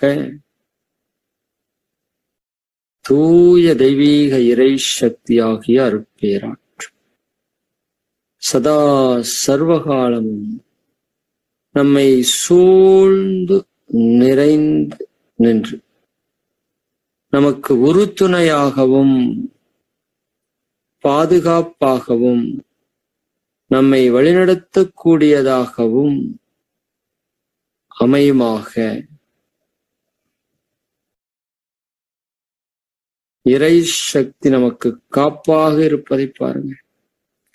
ஒரு மிகப்பெரிய பலூன், நல்ல பெரிய பலூன், அதனுடைய மையத்துல நாம் அமர்ந்திருக்கிறோம். நம்மை சுற்றி அந்த காற்று எப்படி நிரம்பி இருக்கிறதோ அது போல தூய இறை சக்தியாகிய அருட்பேராற்றல் எல்லா இடங்களிலும் நம்மை சூழ்ந்திருப்பதை பாருங்கள். இறை காப்பு. அன்னைக்கு வணக்கம்.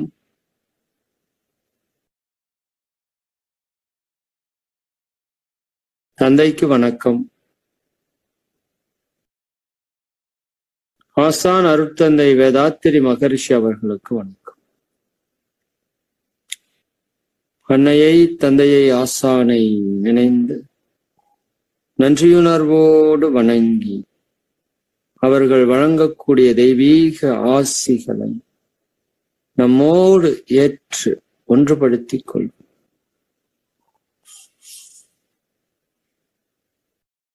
தவம், சாந்தி யோகம், மூலாதாரம்.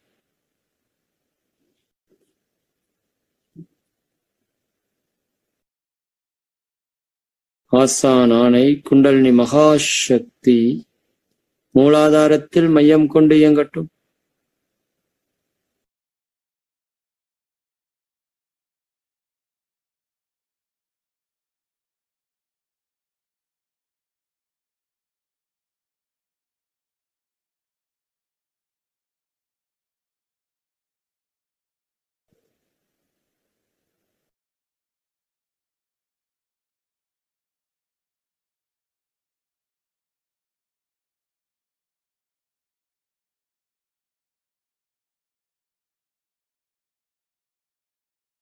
மூலாதாரம்.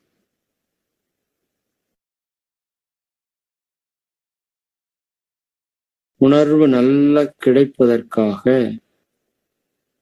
அஸ்வினி முத்திரை ஒரு 5 முறை செய்து கொள்வோம். மெதுவா ஏனஸ் மசில்ஸை சுருக்குங்க. 4 செகண்ட் நல்லா சுருக்குறோம், ரிலாக்ஸ். மெதுவா சுருக்குறோம், நல்லா டைட் பண்றோம், ரிலாக்ஸ். 3வது முறை மெதுவா சுருக்குங்க. நல்லா டைட் பண்றப்போ ஒரு இடத்துல நல்ல அழுத்தம் கிடைக்கும் பாருங்க, அந்த இடத்த கவனிச்சுட்டு ரிலாக்ஸ் பண்ணுங்க. மெதுவா சுருக்குறோம், நல்லா டைட் பண்றோம், ரிலாக்ஸ். மெதுவா சுருக்குறோம், நல்லா டைட் பண்ணுங்க, ரிலாக்ஸ். மூலபந்தம் பண்ணுங்க. ஏனஸ் மசில்ஸை நல்லா சுருக்கி பிடிங்க. இந்த அழுத்தம் கிடைக்கிற இடத்தை கூர்ந்து கவனிங்க. ரிலாக்ஸ். இப்ப பாருங்க மூலாதாரம்.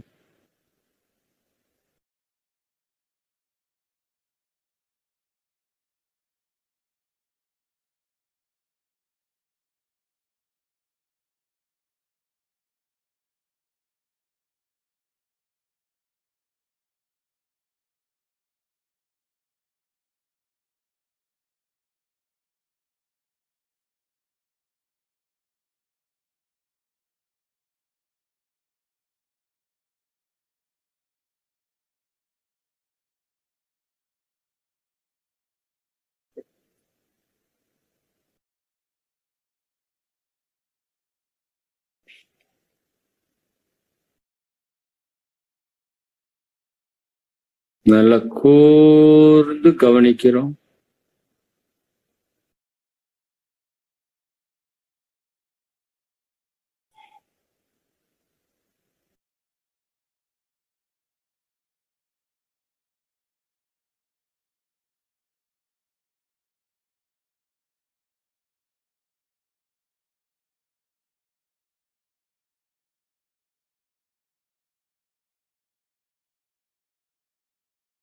நல்ல சக்தி குவிந்து கொண்டிருப்பதை உங்களால் உணர முடியும்.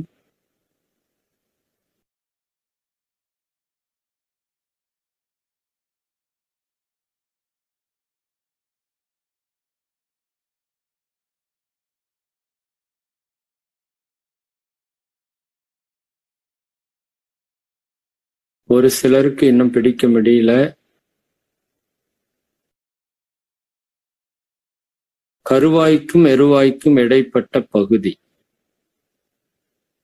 யூரின் போற உறுப்பு, மோஷன் போற உறுப்புக்கு நடுவுல ஒரு சதை பகுதி இருக்கும்.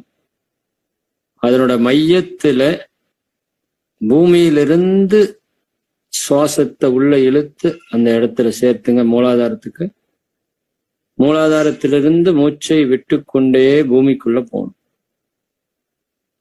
சுவாசத்தை மூலாதாரத்தின் வழியாக இழுத்து விடுங்க ஒரு 5 முறை.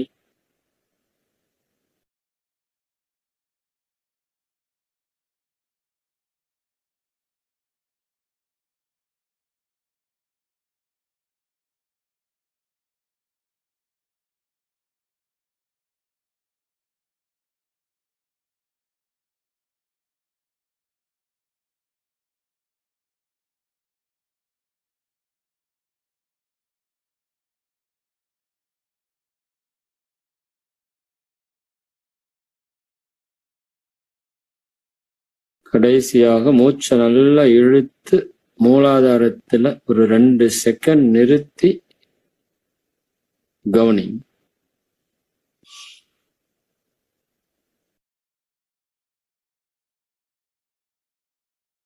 மூச்சு இயல்பாகட்டும், மனம் மூலாதாரத்தில் லயிக்கட்டும்.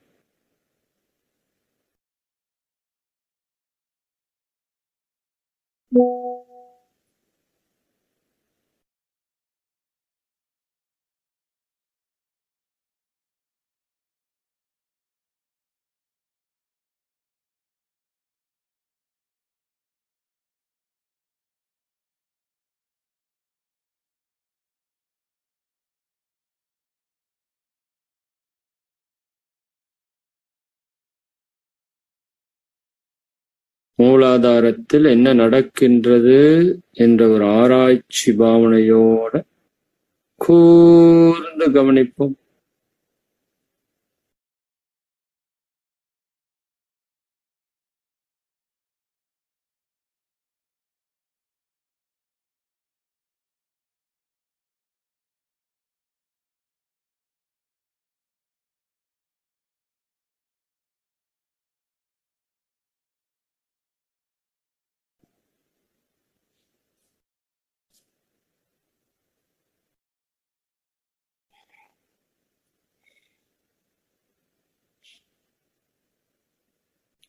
உயிரின் மையத்திலே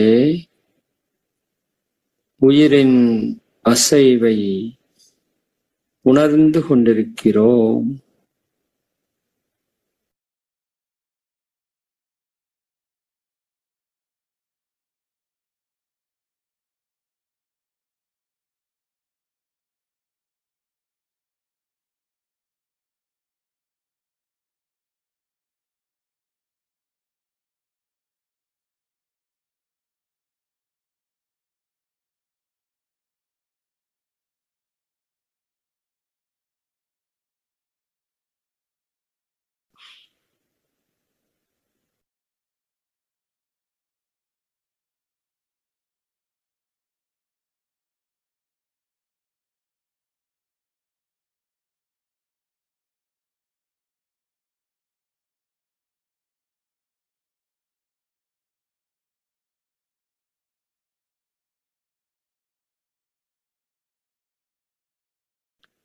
மூலாதாரத்தில் உயிரின் அசைவு, ஆனந்த உணர்வு.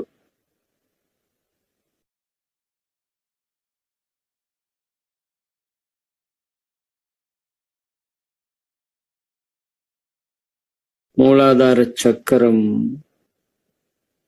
நன்கு இயக்கம் பெறுவதை பாருங்க.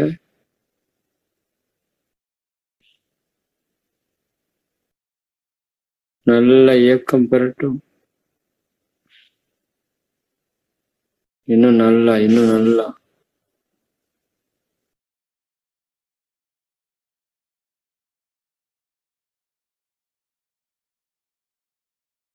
மூலாதார சக்கரம் ஓர் பிரபஞ்ச ஈர்ப்பு மையம். அந்த சக்கரம் சுத்த சுத்த இந்த மின் விசிறியில் எப்படி காற்று ஈர்த்து தள்ளப்படுகிறதோ அது போல பிரபஞ்ச சக்தி நம் மூலாதாரத்திலே ஈர்த்து உடலுக்குள் தள்ளப்படுவதை பார்.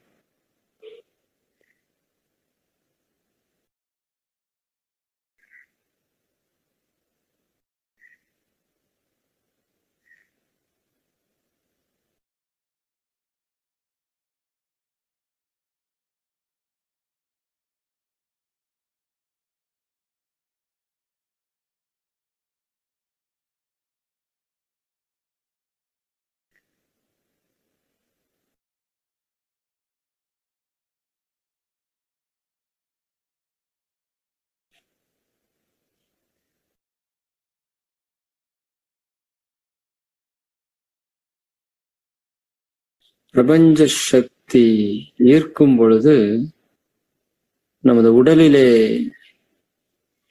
அந்த சக்தி பாய்ந்து உள்ள வர்றதை உங்களால உணர முடியும்.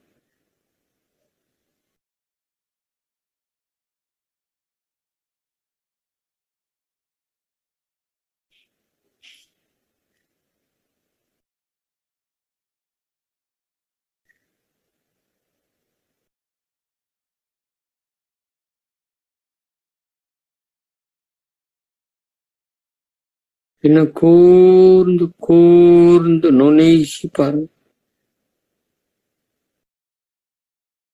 திணிவு பெற்ற மூலாதார மையம் அதனுடைய மையத்துக்கு வாங்க.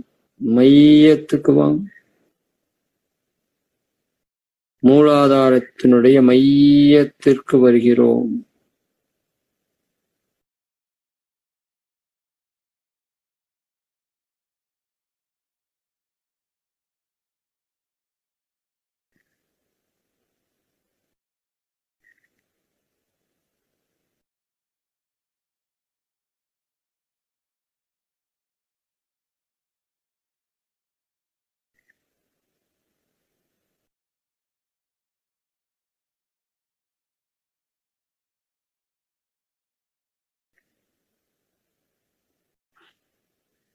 மையம், மையத்துக்கு வாங்க.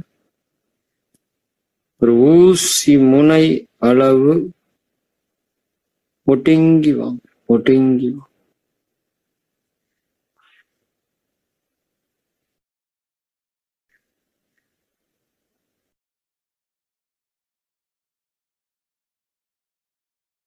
நல்லா இன்னும் ஒடுங்கி வாங்க. அதனுடைய மையம் கரு மையம், இறைவன் மையம் கொண்டுள்ள இடம். உள்ள வாங்க. உள்ள வாங்க.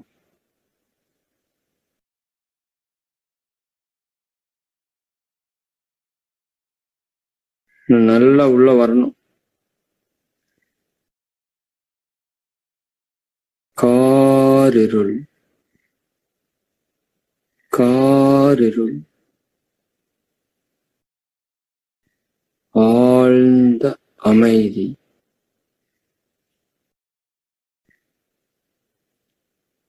அசைவற்ற நிலை.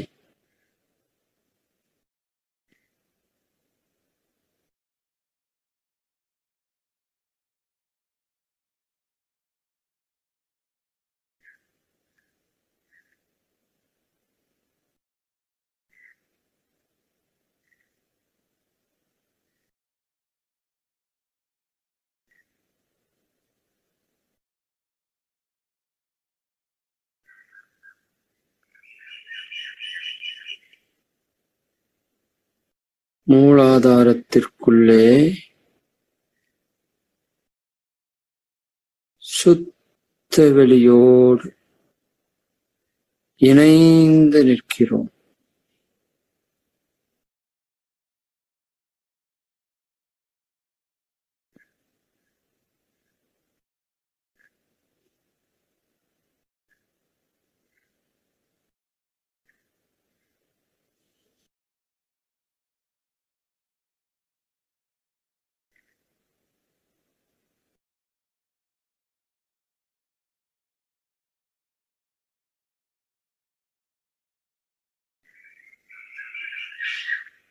இன்னும் உள்ள போங்க, உள்ள போங்க, உள்ள போங்க.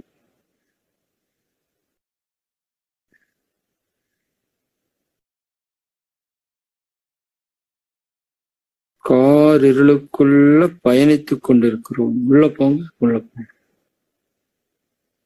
சுத்த வெளி.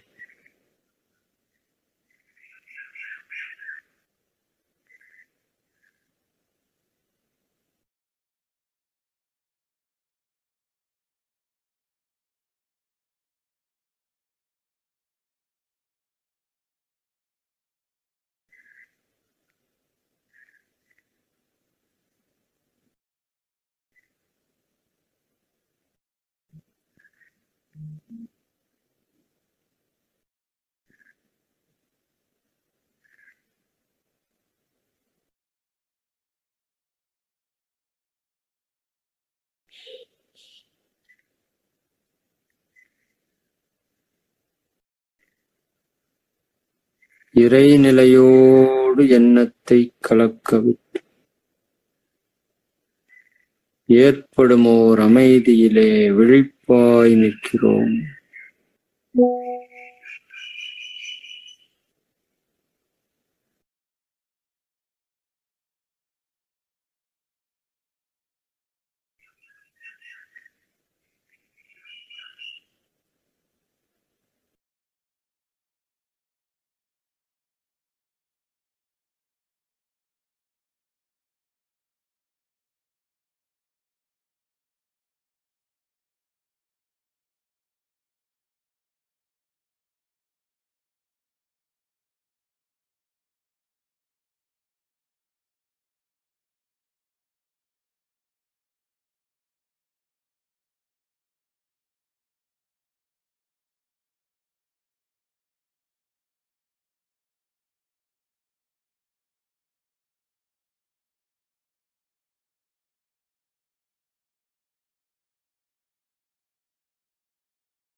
ஆழ்ந்த அமைதி.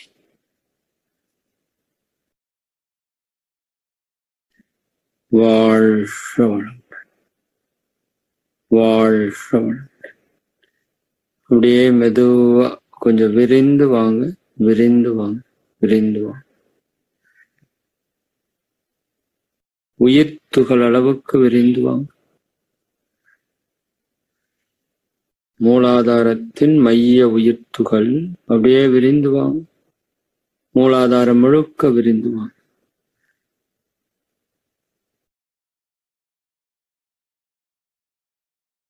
மூலாதாரத்தில் இயங்கிக் கொண்டிருக்கின்ற சக்தி உடல் முழுவதும் பாய்ந்து சுழன்று இயங்கிக் கொண்டிருப்பதை பார். உடல் முழுவதும் பாருங்க.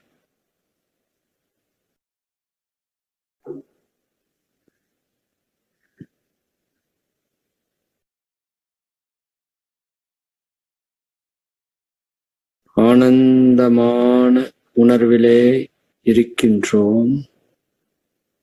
உடலும் உள்ளமும் அமைதியா ஆனந்தமாக இருக்கின்றன. இந்த தெய்வீக மனோநிலையிலே தவத்தை நிறைவு செய்வோம். சங்கல்பம். அருட்பேராற்றல் கருணையினால் உடல் நலம், நீலாயுள், நிறை செல்வம், உயர் புகழ், மெய்ஞானம் ஓங்கி வாழும். அருட்பேராற்றல் கருணையினால் நான் நல்ல உடல் நலத்தோடு இருக்கின்றேன். பூரண ஆரோக்கியமான உடலை பாருங்க. சக்தி வாய்ந்த உடல், ஆரோக்கியமான உடல். நீண்ட நாள் ஆரோக்கியமாக வாழ்கின்றேன். 120 ஆண்டுகள் ஆரோக்கியமாக நாம் வாழக்கூடிய காட்சியை பாருங்கள். நம் வாழ்க்கைக்கு தேவையான எல்லா செல்வங்களையும் நிறைவாக பெற்று வாழ்கின்றோம். எல்லா செல்வங்களும், அருட்செல்வமும் பொருட்செல்வமும் நிறைவாக பெற்று வாழக்கூடிய காட்சியை பாருங்கள்.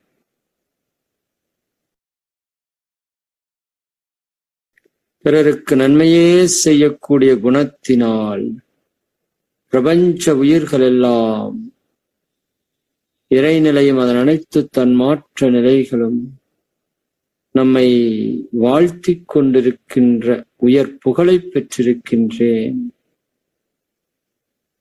நாம் உலக மக்கள் அனைவருக்கும் நன்மை செய்யக்கூடிய காட்சியையும், உலக மக்களும் உயிர்களும் நம்மை வாழ்த்திக் கொண்டிருக்கின்ற காட்சியையும் அகக்காட்சியாக பாருங்கள். உங்களோட பெயரை சொல்லி அனைவரும் வாழ்த்துகிறார்கள்.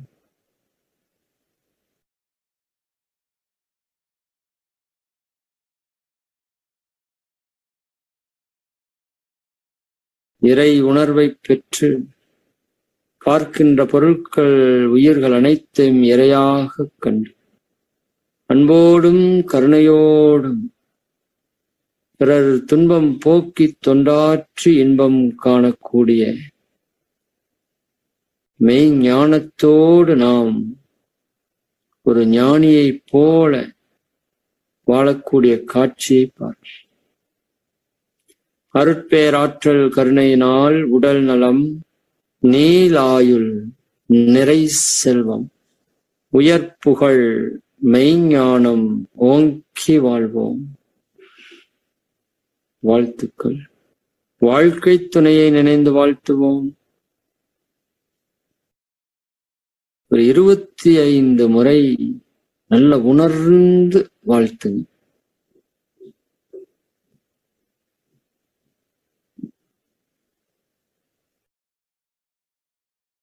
நாம் பெற்ற தவ ஆற்றல், இறை உணர்வு அப்படியே அவர்களுக்கும் கிடைக்கட்டும். அவர்களுடைய கருமையம் தூய்மையாகட்டும். அவர்கள் வாழ்க்கையில் தேவையான எல்லா வளங்களும் அவர்களுக்கு அமையட்டும். நல்ல வாழ்த்துங்க.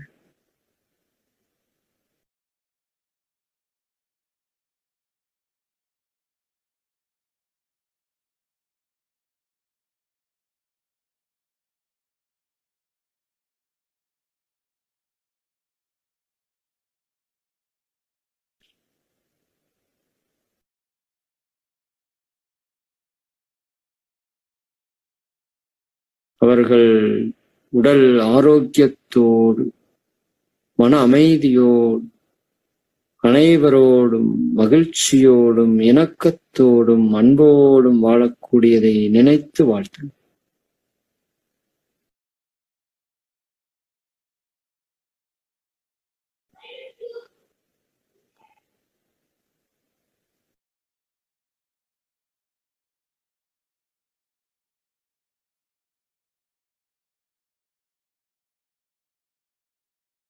அவர்களும் ஆன்மீக பயிற்சிகளிலே ஈடுபட்டு நம்மை விட ஒரு உயர்ந்த ஞானத்திலே வாழக்கூடியதை பார்த்து வாழ்த்து.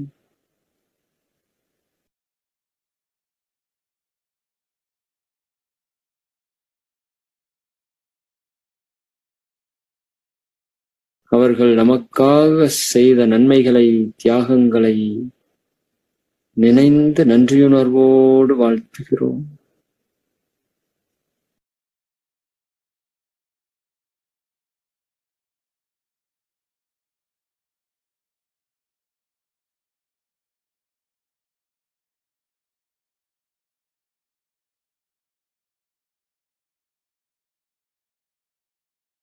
வாழ்க பெற்ற மக்கட் செல்வங்களை நினைந்து வாழ்த்து. நமது குழந்தை செல்வங்கள் உடல் ஆரோக்கியத்தோடும் மன அமைதியோடும் நல்ல அறிவோடும் நல்ல ஞானத்தோடும் சிறப்பான அருள் பொருள் வளத்தோடு இந்த உலகத்திற்கு நன்மை செய்து அவர்களும் சிறப்பாக வாழ்ந்து உலக மக்களையும் சிறப்பாக வாழ வைக்கக்கூடிய காட்சியை பார்த்து வாழ்த்து.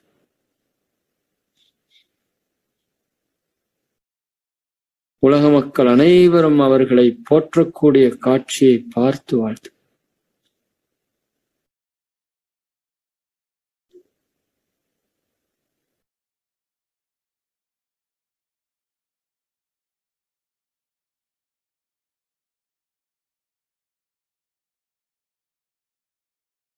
யோக பயிற்சிகளில் அவர்களும் ஈடுபட்டு பிறந்த நோக்கத்தை அடைந்த ஒரு ஞானியாக வாழக்கூடிய காட்சியை பார்த்து வாழ்த்து.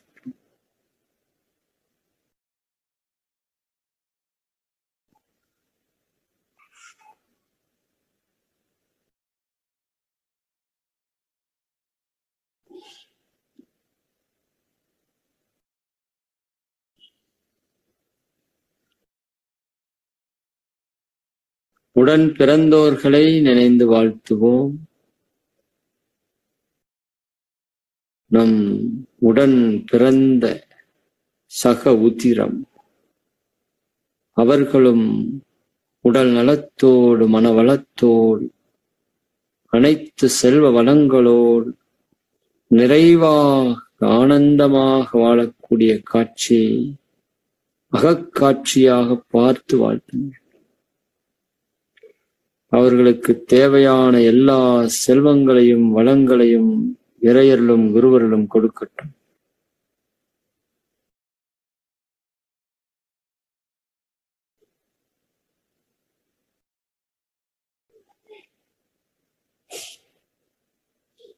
நெருங்கிய உறவினர்கள், நண்பர்கள், சுற்றத்தார்கள் அனைவரையும் நினைந்து பாருங்கள்.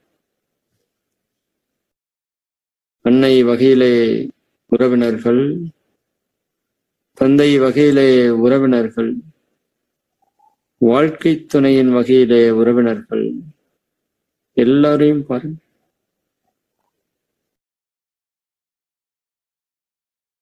நண்பர்கள்,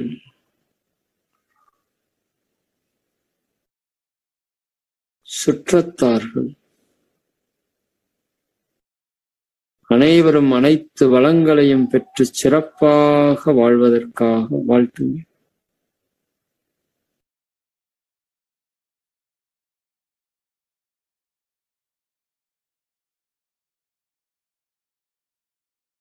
இன்னல் புரிவோர், எதிரிகளாக நினைப்போர் எவரேனும் இருந்தால் அவர்களை அப்படியே மனக்கண் முன்னாடி கொண்டு வாங்க. பொருளாதாரத்திலும் சரி, உடல் மனதளவிலும் சரி, நமக்கு துன்பம் கொடுக்கக்கூடிய அன்பர்கள், கொடுத்த அன்பர்கள் எல்லோரையும் மனக்கண் முன்னாடி கொண்டு வாங்க. நமது கர்ம வினைகளை, பாவ வினைகளை எல்லாம் அவர்களுடைய தோளிலே சுமந்து கொண்டு நம்முடைய பாவ பதிவுகளை எல்லாம் நீக்கிய அந்த தெய்வீக ஆன்மாக்களை நினைந்து நன்றியுணர்வோடு வாழ்த்துங்க.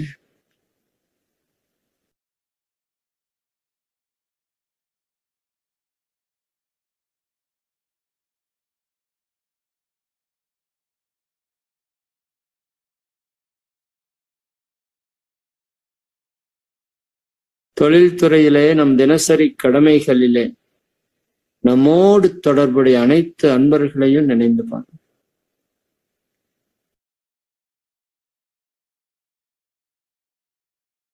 தினசரி நமது செயல்பாடுகளிலே தொடர்புடைய அன்பர்கள் அனைவரும் அனைத்து வளங்களையும் பெற்று சிறப்பாக வாழ்வதை உணர்ந்து வாழ்த்தும்.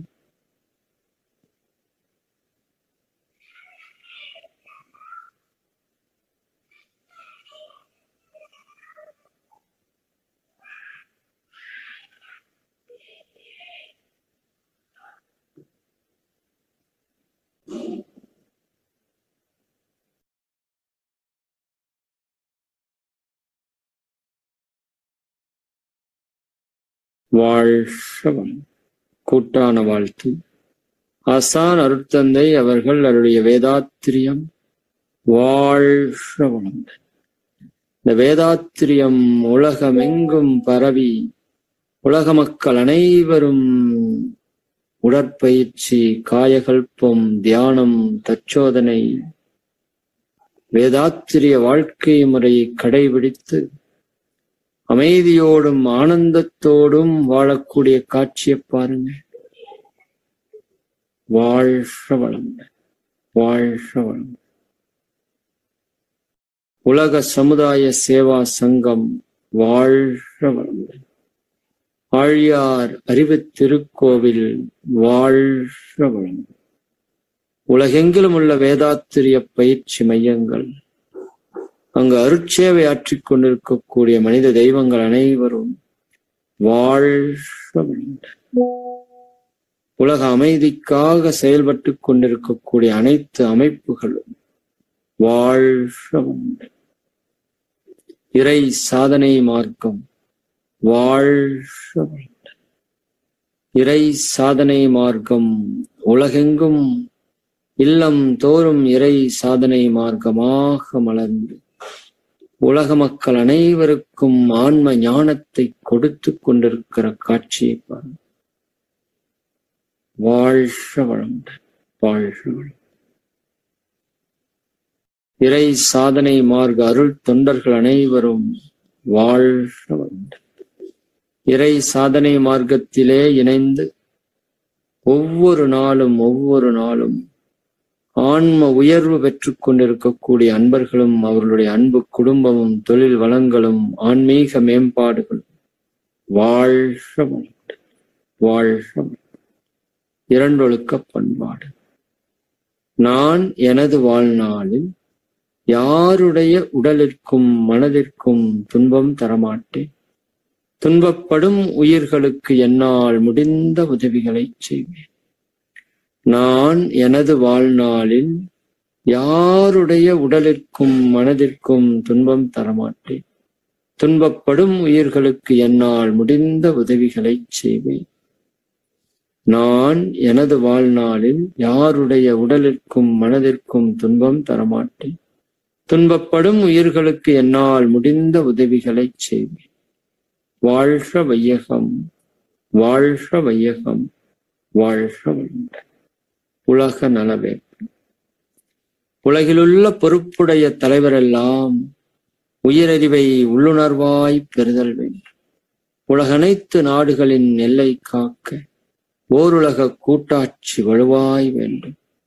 உலகில் போர், பகை, அச்சமின்றி மக்கள் உழைத்துண்டு வளம் காத்து வாழ வேண்டும். உலகெங்கும் மனிதகுலம் அமைதி எனும் ஒரு வற்றாத நன்னிதி பெற்று உய்ய வேண்டும். வாழ்க வையகம், வாழ்க வையகம், வாழ்க வளம். மழை வாழ்த்து. ஏரி, குளம், கிணறு, ஆறு எல்லாம் நிரம்பி வழி மாறி அளவாய் பொழிக மக்கள் வளமாய் வாழ்க. ஏரி, குளம், கிணறு, ஆறு எல்லாம் நிரம்பி வழிய மாறி அளவாய் பொழிக மக்கள் வளமாய் வாழ்க. ஏரி, குளம், கிணறு, ஆறு எல்லாம் நிரம்பி வழிய மாறி அளவாய் பொழிக மக்கள் வளமாய் வாழ்க. வாழ்க வையகம், வாழ்க வையகம், வாழ்க வளம். நம் மனதில் அமைதி நிலவட்டும். உங்க மனதில் இருக்கிற அமைதியை உணர்ந்து பாருங்க. நம்மை சுற்றிலும் அமைதி நிலவட்டும். உங்களை சுற்றி அப்படியே விரிந்து பாருங்க. ஆழ்ந்த அமைதி. உலகம் முழுவதும் அமைதி நிலவட்டும். உலகம் முழுக்க விரிந்து பாருங்க. ஆழ்ந்த அமைதி. அமைதி,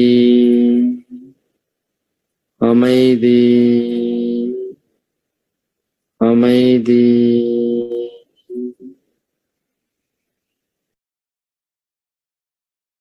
ஓ